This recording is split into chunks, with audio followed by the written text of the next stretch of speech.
Hello, my name is Jason Grinblat. I use he, him pronouns. I'm the co-founder, research artist, and creative lead at Freehold Games. And for NarraScope 2020, I'm going to be giving a talk called Caves of Cud, A Decade of World Building. I'm the co-creator of Caves of Cud, an expansive open-world roguelike that's been in development for over 10 years.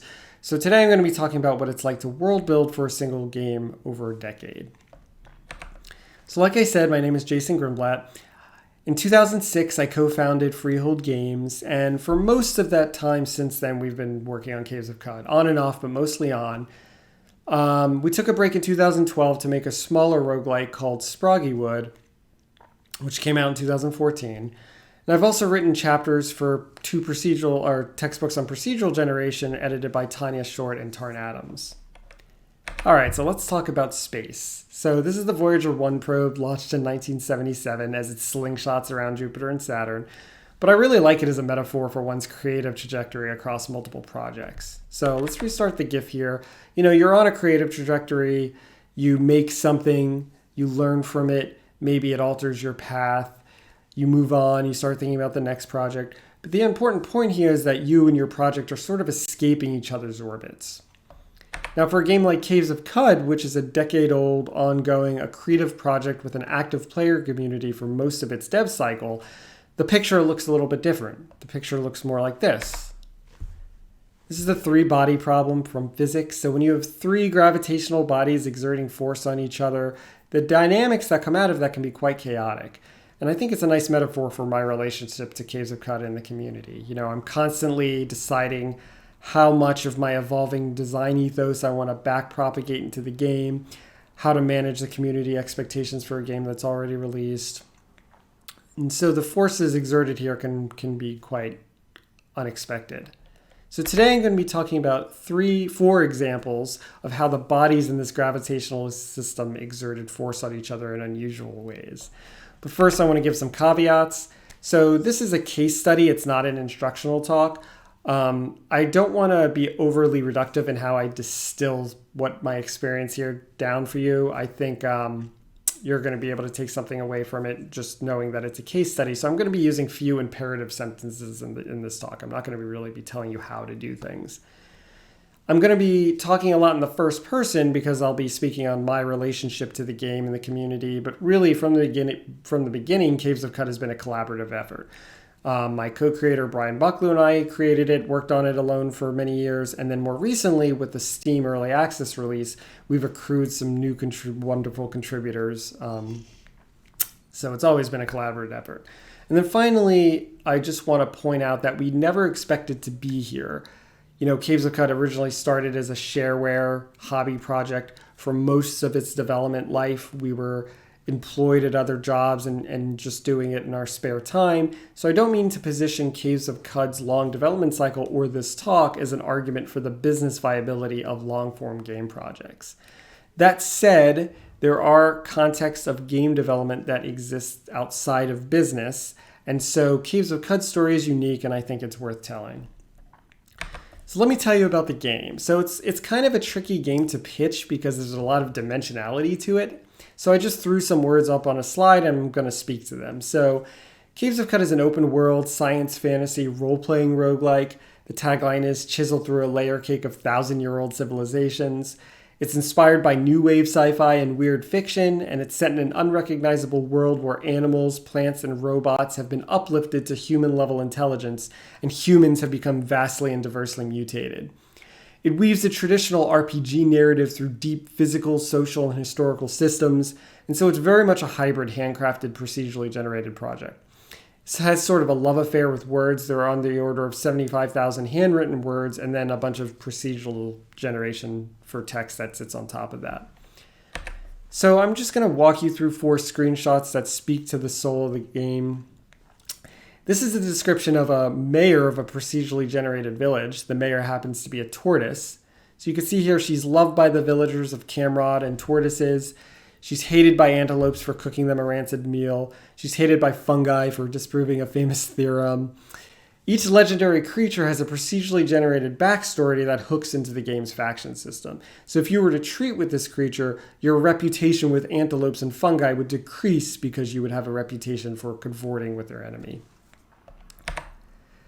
Technology is really important to Caves of Cud, both its reclamation from the diegetic past and also the culture that's formed around it in the diegetic present. So this is a subterranean workshop of a monastic order of quilled albino cave bears. It's an important location in the game that you can visit. Caves of Cud is obsessed with diverse body morphologies. Here, our player character has swapped bodies with a giant lizard and infiltrated an ancient tomb to read the hagiographic murals engraved on the walls. And you also have a pair of mechanical slugs that are standing guard over the tomb reliquary. And then finally, this is the description of a statue that depicts a historic event. So it reads, while leading a small army in the Forum province Alep, Umasp II assassinated the Sultan of Cud over an ordinance prohibiting the staining of glass. She won and ascended to the crown. She was 6 years old. So at the beginning of every game, we procedurally generate a history, and then we surface that history on the descriptions of cultural artifacts or, engravings on statues, paintings of pottery, that sort of thing. So I want to move on to the first example where I'm going to talk about the game exerting force on the community in an unexpected way. But first, I'm going to need to do some setup for that. So a decade ago, we were, intuitive, amateurish game designers. We didn't really know what we were doing. We recapitulated a lot of the design patterns of our influences. And those influences were things like the 70 tabletop RPG set in a post-apocalyptic world, Gamma World. The Elder Scrolls, particularly Morrowind. We really fell in love with Morrowind's bizarre alien setting. And then roguelikes. A real formative roguelike for us was Ancient Domains of Mystery. We really fell in love with roguelikes. The text rendering, the complexity, the player monster parody. I remember an experience I had in the 90s as a kid playing the roguelike Ragnarok, where I was polymorphed into a basilisk and I had to just play the rest of the game as a basilisk. My body plan was different. I had a different inventory, and it just opened my eyes to the possibility of games, what games were able to do. So our goal here was to sort of make a science fiction roguelike, but on top of it, sort of embedded in this weird, rich, burgeoning setting. So to do that, we kind of just made what we knew, which was a traditional roguelike, traditional turn-based combat-heavy roguelike. And we did our world building through the descriptions of objects in-game books that you can encounter and read, NPCs scattered throughout the world. And this was really kind of like the museum gallery approach to world building. We hang the world on the wall and tell the player, look but don't touch. The game's verbs were majority a combat focus, and only a small number of them really worked to scaffold this rich world we were claiming existed. So how does this tie back to the three-body problem metaphor? What force is being exerted here? Let's talk through that with an example from our skill system. So this is a screenshot of our skill tree. And we put a lot of focus on melee weapon skills. And the reason for that is, one, we were creating what we knew, which was a traditional combat roguelike. And two, we sort of naively thought more was better. We were creating a simulative, a creative game. We thought if there were any holes in our skill tree, we'd go back to fill them in at a later date. But we were really world building without knowing it, because systems articulate what it means to be in your world. And so we, with our skill tree, had articulated a vision of multifaceted, nuanced melee combat and little else. And so in imagining what else was possible from the world, players responded in the way we had unknowingly trained them, which was to imagine more ways to melee fight, which made sense. This is sort of the articulation we gave them, and they extrapolated from that. But, the picture was even worse here because we couldn't just add some non-combat skills to the game to balance these combat skills. And the reason for that was that there's such a powerful force of attraction toward combat in the game. The game is brutally difficult. The margins for survival are incredibly thin. And so players are constantly being pulled in the direction of death and are incentivized to spend all of their resources on survival. This core combat loop from which so much of the game is spun acts as a sort of gravity well that compels the rest of the game to orient to it. And to fight this, we really needed to embed a change deep into the DNA of the game. So I'm going to tell you how we did that, but first I want to just talk about combat in general and why it works narratively at all. So emergent combat encounters in our game, especially with the rich narrative context we give them, can actually be quite narratively rich events themselves. So For example, here's a screenshot of a four-way battle between some quartz baboons, some giant amoeba, feathered serpents, and a player character who's using a mutation called temporal fugue, which lets them summon clones of themselves from across space and time to fight for them. So this battle is taking place in the context of the tense factional relationships of CUD and the lore around bizarre space-time anomalies that you can read about in books in the game. And so it produces a sort of ripe soil for emergent narrative to flower. That being said, we didn't want to rely on combat to spin out all of the narrative in our game. We wanted some fundamentally non-combat encounters. And so, we had to think about how we could embed changes deep into the DNA of the game that would do that. So I'm going to show you two examples. The first of which is really interesting because I think it's quite generalizable for any game that's built on top of a simulation. So here's our world map. Every time we generate a world, we're ending up with a catalog of in-game secrets that are relevant to the player. And these are things like the locations of NPCs, the locations of items. They're all generated every game, so they're different, and so the player can't just go look them up in a wiki. Here's a debug view on our world map. You could see all of these letters, numbers, and special characters represent some special encounter that's in that world map tile. If you entered that tile and went to that zone in the game, you would find that encounter. So what we realized we could do is that we could take these secrets and expose them to the player and turn them into a form of social currency. And this works because this hooks back into the combat loop because these secrets are actually quite valuable. Again, they're things like the locations of powerful weapons, the locations of NPCs that can teach you combat skills in the game. But instead of fighting the combat system, it sort of sits on top of it, almost parasitically, right? Because it's able to hook into all the advantages that would drive a player to be motivated to find these combat buffing secrets. But it's fundamentally a non-combat encounter, right? It's a unique form of social exchange. Players are interacting with NPCs. Another way we did this is this cooking system we have that bestows these procedurally generated effects, which can be, again, quite useful in combat. But the way that system's mediated is that you trade recipes with characters. And so now players are incentivized to go around, learn about the local ingredients in their region, trade recipes with local villages. And again, it's a fundamentally non-combating character that's at the same time aligning with the core combat loop that's driving so much of the action in the game.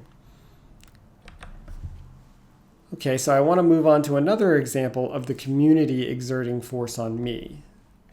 So shortly after we released the game on Steam in 2015, game developer Kaylin Sandell started to tweet about her experiences playing the game, and she would do so in character as a Hindran, which is a fictional species of deerfolk that she had headcanon from the game's character creation engine. So, she built a character with these unique set of mutations kind of that mapped onto these deer folk, and then she started role-playing as those characters over Twitter. And I was really blown away by how precisely she nailed the game's voice in a way that I didn't think anyone but me was going to be able to do. She went on to write a Hindran's Guide to CUD, which is a Twine fanfic and starting guide. It's about a Hindran who had been expelled from her grove by her grando for being heart-tined, which is the Hindran word for two-gendered. And the Hindran has a tender encounter with another exile, and then the fic segs into a quick start guide.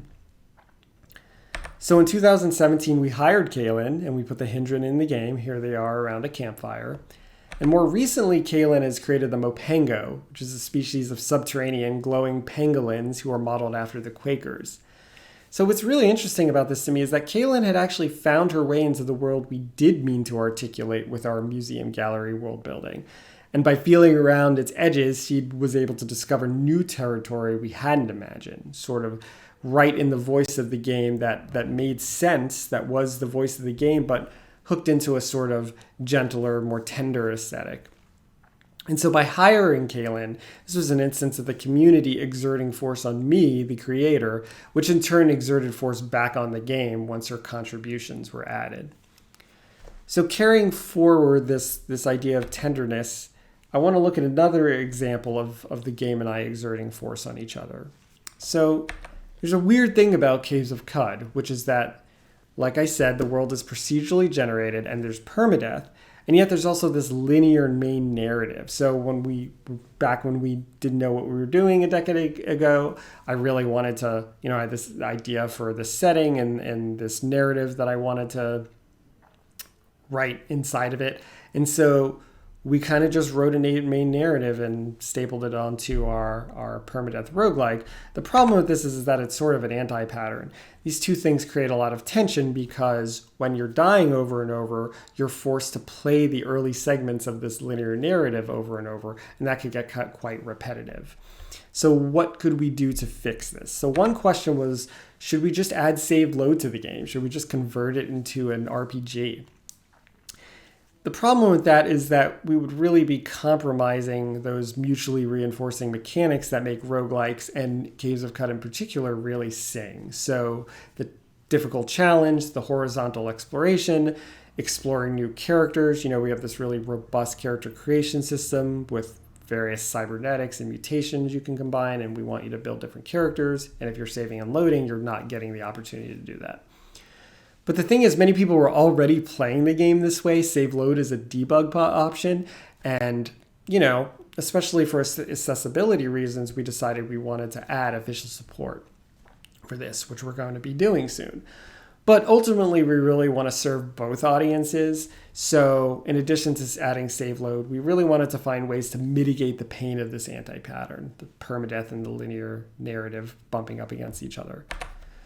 So one observation that I started speaking to is that in a game with permadeath, you're sort of most of your playtime is happening in the early game when you're replaying characters over and over again because your characters are dying a lot.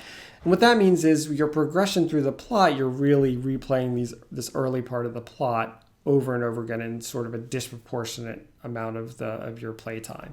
So one way we hacked this was by giving you the option to start in a procedurally generated village where you could do different procedurally generated quests that have nothing to do with the main quest. And then you could hook back into the trunk of the main quest a little later on after the most repetitive segments would be done.